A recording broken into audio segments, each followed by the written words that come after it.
Oh my God. If you honestly thought you had already seen everything this life has to offer, prepare yourself. Because this collection of absolutely unhinged wedding stories starring people with zero self-awareness, zero shame, and negative contact with reality is about to shake your soul and possibly your faith in humanity. Welcome to the channel Lying Whispers, my friends. This is our safe corner of the internet where we gather, coffee in hand and eyebrow permanently raised, to watch people who genuinely believe that getting married gives them special privileges. Like a VIP pass to emotionally, financially, and psychologically exploit everyone around them. So, do me a favor right now. Grab a coffee. Seriously. Sit down. And follow this absurd story with me. Because what's coming next is pure, concentrated human chaos. And stick with me, my friends. Because if you think audacity has a limit today, we bury that belief.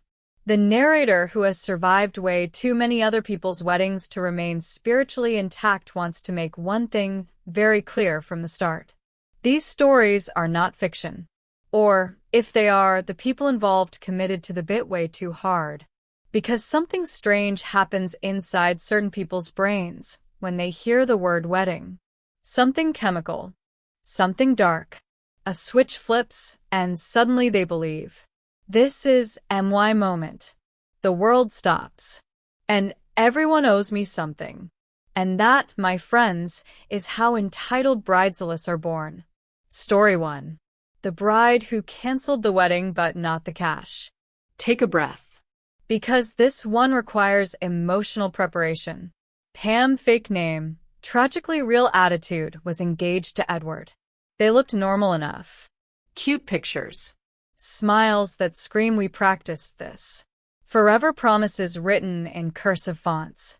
They announced a winter wedding. Invites sent. RSVPs rolling in. Family excited. Friends requesting time off work. And, of course, a cash gift fund. Because weddings are expensive. And true love apparently accepts wire transfers. Everything was perfect. Until one random day. Pam woke up and chose violence. She posted a long message in the group chat with all the guests. Long, emotional. Dramatic. The kind of message that starts with, "After much reflection," which is always your first red flag. Pam announced that the winter wedding was canceled. Not postponed. Not delayed. Canceled. But wait. Because here is where the real show begins. In the same message, Pam warmly thanks everyone for their early donations to the wedding fund. And casually drops, "Can you believe we raised over $30,000? $30,000. My friends, I stopped breathing." Pam continues, calm and spiritually centered. "Don't worry. The money will not be wasted. We'll be using it for a honeymoon in the coming months while we regain financial stability and peace in our hearts." Pause. Excuse me? The wedding is canceled, but the honeymoon is still happening. Paid for by the guests? Pam even adds that after the honeymoon, they'll announce a new wedding date and reopen the money fund. Because, and I quote the energy, "Weddings are expensive." Translation: "Thanks for the money. I'm spending it. I'll ask for more later." When the guests snap, naturally, people lose their minds. One guest replies, "Is this a joke? After collecting $30,000, you're keeping it for yourselves?" Another asks if the wedding is really canceled since they already took time off work. Pam responds, offended, hurt, victimized. "Please calm down. You're making me feel attacked." My friends, if audacity were renewable energy, Pam could power a continent. A family member demands the return of a $12,000 donation. $12,000. Pam replies without hesitation, "It's my money now. You chose to donate." At that exact moment, the narrator had to stand up, walk around the room, and whisper, When did donation become blank check for whatever nonsense I want? The psychological pivot. As the family pushes back, Pam escalates. She claims she's going through hard times. She needs support. The money will be used for undisclosed personal purposes. Because nothing builds trust like financial mystery.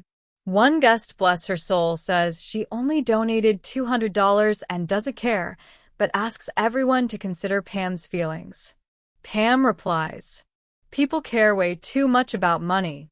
The money she is currently spending." Final boss level audacity. When the story gets leaked online, Pam completely detonates. She posts another update saying, she's being unfairly attacked. She had to go to urgent care due to stress. The medical bill was $765. The bill will be paid from the wedding fund.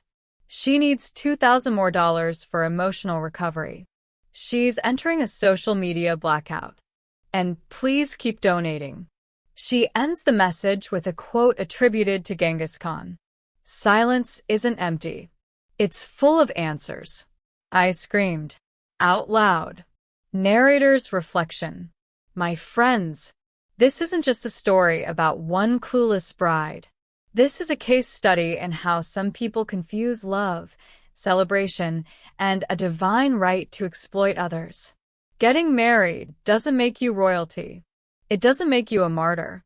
And it absolutely does not turn your friends and family into a personal ATM. And this is only story one. Because there are more. There are gift registries that look like luxury catalogs. There are brides demanding free labor for friendship. There are minimum spending requirements that feel like extortion.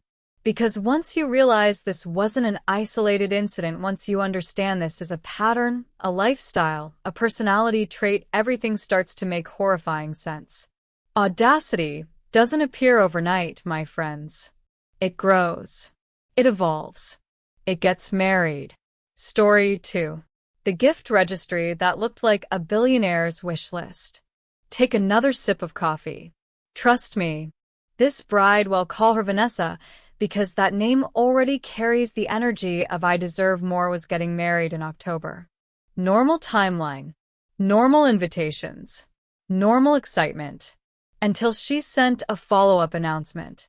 And anytime a wedding requires a follow-up announcement, you should be afraid. The message started polite, corporate even. As everyone knows, my wedding is coming up soon. Invitations have already been sent. Thank you, Vanessa. We noticed. She then informed guests that anyone who hadn't RSVP'd by Sunday would not be accommodated. Because this wasn't a wedding. This was a deadline-driven operation. And then, she introduced the registry. Not suggestions. Not inspiration. Rules. Vanessa made it clear that all gifts had to be selected from her list or approved by her in advance. No exceptions. Now brace yourself. The list included kitchen appliances over $400. And not basics. We're talking stand mixers, blenders that could puree your soul, machines with more power than small vehicles. Designer handbags. Specifically Gucci or Louis Vuitton. Other brands might be acceptable after review. Clothing over $400 from specific designers. Because love means couture. Brand new flooring for her entire house. Yes. The entire house. A new car. Or, at minimum, expensive upgrades to her current one. Gift cards starting at $400 for luxury stores. Lower-end options required approval. High-end artwork. Luxury home decor. And, of course, Cash. minimum $400. Vanessa closed by saying she expected everyone to meet this minimum, but would consider slightly lower amounts if discussed ahead of time. My friends, this was not a wedding invitation. This was a financial demand letter. The spreadsheet of doom. As if that wasn't enough, Vanessa attached a spreadsheet. An Excel file. Guests were required to claim which gift they were bringing. First come, first served. Nothing says celebrating love like aggressive gift allocation. She ended the message with, If you don't want to get me a Gucci bag, no worries. That heart emoji should be classified as a weapon. Narrator's breaking point. Let me ask you something. When did friendships turn into payment plans? When did attending a wedding become a financial endurance test? Because gifts are supposed to be voluntary, thoughtful, given with love, not supervised, not audited, not approved like a loan application. Story 3. The bride who wanted professional work for free as a gift. And now we enter dangerous territory, because this one hits close to home. This bride, let's call her Carla, needed hair and makeup for her wedding. Small event, tight budget, totally fair. So she posted asking for someone cheap, ideally a student, someone who needs practice, because apparently experience is a currency. When no one responded, Carla reached out to an old friend, Jessie, a professional makeup artist. They hadn't spoken in 10 years. 10. Carla opens with fake concern. Hey. Sorry I didn't reach out earlier about your parents. Manipulation level 1. Then she drops the news. I'm getting married. Third time's the charm. Points for honesty. And then the ask. Would Jessie do her hair and makeup for free? As a wedding gift. Jessie responds politely. Explains her rates. £75 per hour. Plus travel. She even offers a small discount. Carla loses it. You charge that much? I thought you'd do it as a gift. We're friends. You can use the photos for your portfolio. My friends. If exposure paid rent, artists would be billionaires. Jessie calmly replies. We haven't talked in 10 years. I'd have to travel 6 hours. £10 wouldn't even cover gas. I can't do this. And still offers YouTube tutorials so Carla can do her own makeup. An absolute angel. Carla? Offended. Silent. Victimized. Because obviously the real crime here is not receiving free labor. The uncomfortable truth. Getting married does not elevate you above basic decency. It doesn't erase boundaries. It doesn't magically make other people's time, money, and skills free. And the wildest part? These brides genuinely don't see a problem. They feel attacked, misunderstood, victims of a jealous world. When in reality, people are just asking for basic respect. And now I ask you, where do you draw the line? At the minimum spending requirement? At emotional blackmail? At treating loved ones like unpaid staff? Would you attend a wedding that demands debt? Would you stay friends with someone who measures love in dollars? Would you walk away? Comment, my friends? I want to know. If you made it this far, leave a like. Share this with someone who says, my wedding will be simple. Final reminder. Love is celebrated, not invoiced. So tell me, what would you do in this situation? And if you think that's where the madness peaks, oh no, my friends. That was just the warm-up. Because once entitlement realizes no one stopped it early, it gets bold. It gets creative. It starts adding emotional manipulation like seasoning. Story 4. The bride who turned her wedding into a lifetime subscription. Now this one deserves a warning label. This bride, let's call her Lorena, because that name already whispers main character energy, didn't just want gifts. She wanted commitment. Financial. Emotional. Long-term. From the very beginning, Lorena framed her wedding not as an event, but as an investment opportunity. In the family group chat, she wrote something along the lines of, we know many of you have supported us before, and we're so grateful. That's why we feel it's only fair that you continue supporting us in this new chapter. Only fair. I had to reread that 3 times. Lorena explained that the wedding was just the start. After that came the house, the travels, the future children, the lifestyle. And since everyone would benefit emotionally from seeing them happy, everyone should contribute financially. She literally called it the Marriage Support Fund. My friends, I laugh the kind of laugh you do when you're deeply uncomfortable. The tears of audacity. Lorena didn't stop there. She created suggested contribution tiers based on relationship. Cousins one amount, aunts and uncles higher. Grandparents whatever you can, but we know you can do more. And when someone asked very politely if contributions were optional, Lorena replied, of course no one is forced. but we will remember who was there for us when we needed it. That's not a suggestion. That's a threat wearing perfume. No gifts, just cash. Lorena made it very clear she did not want physical gifts. No household items.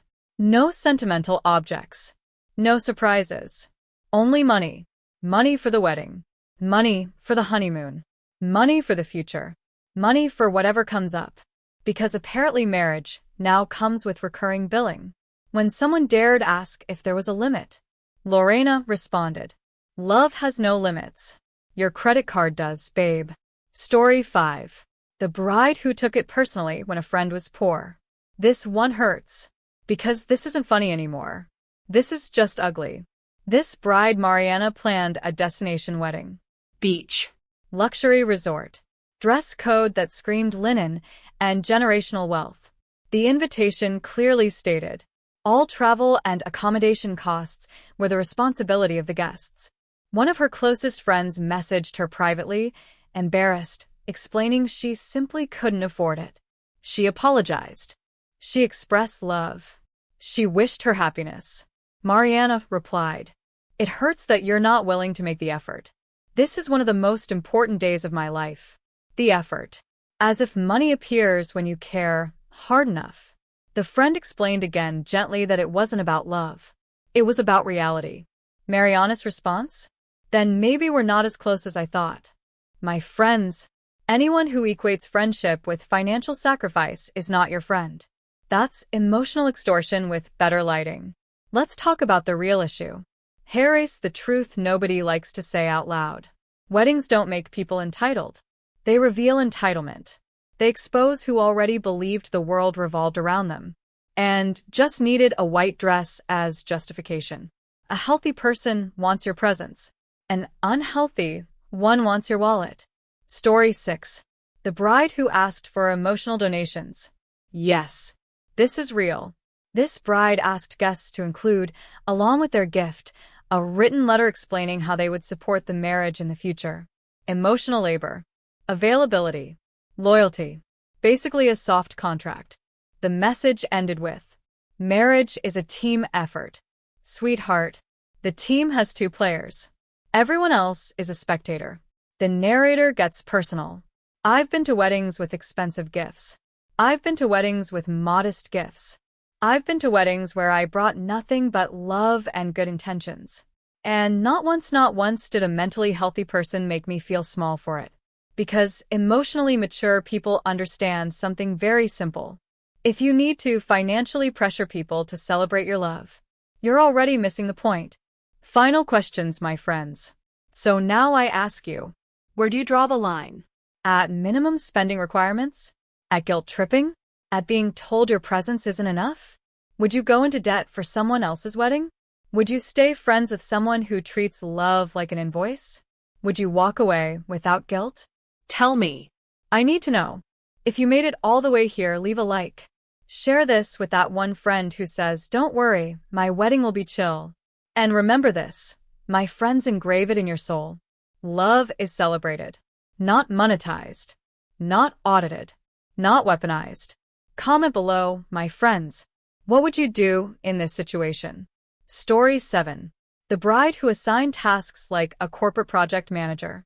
My friends, this one felt personal. This bride, let's call her Natalie because that name carries strong. I made a spreadsheet for this energy, decided that her wedding wasn't just a celebration. It was a group project.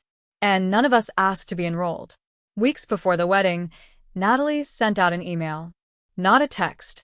An email. Subject line. Wedding week responsibilities. I knew it was over. Inside that email was a task list. Not suggestions. Assignments. One friend was responsible for centerpieces. Another for decorations. Someone else for transporting guests. Another for coordinating vendors. And just in case anyone thought this was optional, Natalie added, we all need to pull our weight to make this day perfect. Our weight. As if this was a startup launch and not her personal life choice. The plot thickens. One bridesmaid politely asked if there was a coordinator handling these things.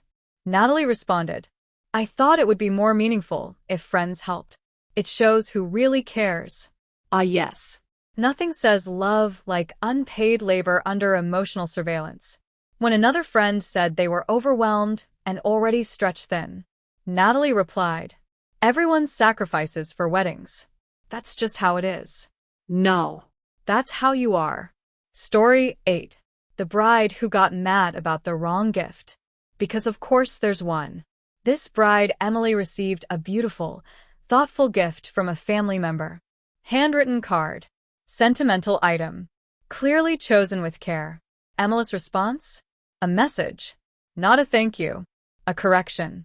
She asked why the gift wasn't from the registry, and casually mentioned she would have preferred cash. Preferred. As if gifts are customizable like Uber Eats orders. The relative apologized, and offered to exchange it. Emily said, "No worries, just remember for future occasions." My friends, that's not confidence. That's entitlement with posture. Story 9. The bride who monitored guest spending. Yes. This happened. This bride kept track of who gave what. And not in a mental note kind of way. In a document. Later, guests realized seating arrangements had changed. Tables shifted. Distances grew. Those who gave larger gifts were closer to the couple. Those who didn't, back of the room. Near the bathroom. Next to the speakers. That's not a wedding. That's a financial hierarchy ceremony. Let's address the psychology. At some point, we need to talk about what's really happening here. These brides aren't celebrating love. They're seeking validation, control, Power. the wedding becomes proof that they matter, that people will bend, Pay. sacrifice. And when someone doesn't comply, they take it personally.